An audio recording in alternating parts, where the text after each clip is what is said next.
On site, stage 3 of Paris-Nice, the 2022 edition, and it was Mads Pedersen celebrating here at the finish line in Don La Palestelle. What a stage finish, an uphill sprint to the line. He finished ahead of Brian Cocard of Team Cofidis, and in third place, Wout van Aert of Jumbo-Visma, right ahead of another Belgian, Jasper Philipsen from Alpecin-Phoenix. But let's roll it back to the start. 190 kilometers to go. Unfortunately, the Canadian champion, Guillaume Boivin, did not take the start line. He was complaining of some back pain, so he thought it was better that he didn't start the race.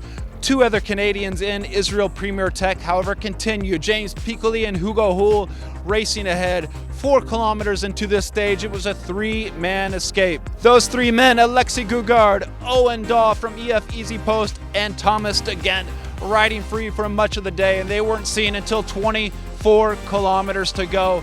Back behind, it was the work of Jumbo-Visma trying to set things up for an eventual sprint win by Wout van Aert. We had none other than race leader Christophe Laporte in the yellow jersey working for his teammate, the Belgian champion, Wout van Aert.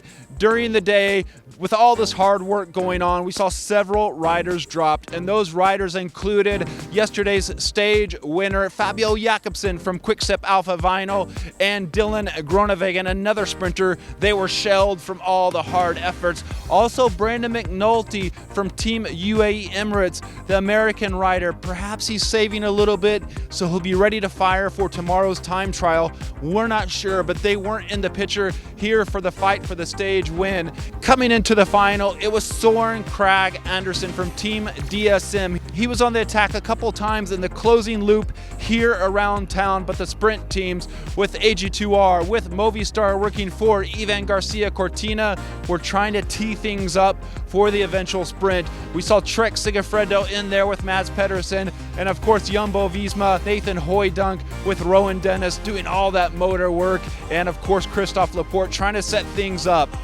And they were lined up here on the left-hand side coming into the final. Christophe Laporte, after doing the work, well, he was taken out a touch of wheels by Kevin Ganay from Group AMA.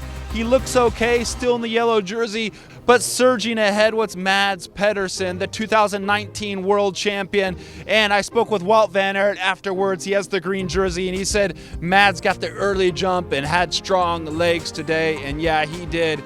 He pulled off his second win of the season. He considered 2 years ago he also won Gent-Wevelgem. So this bodes well for the Cobble Classics upcoming for Trek-Segafredo. Also with Jasper Stuyven that did so much of the work for Mads Pedersen today, finishing off that win, and it looked great.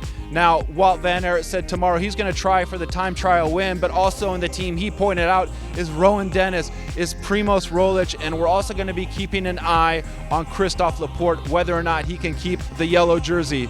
He leads the race by 1 second over his teammate Wout van Aert, 9 seconds over another teammate, Primoz Roglic. Remember, they had that trio that rode away on stage 1.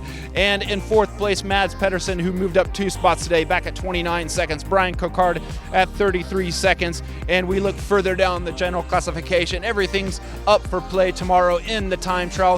13 kilometers, stage 4 of Paris-Nice on the horizon.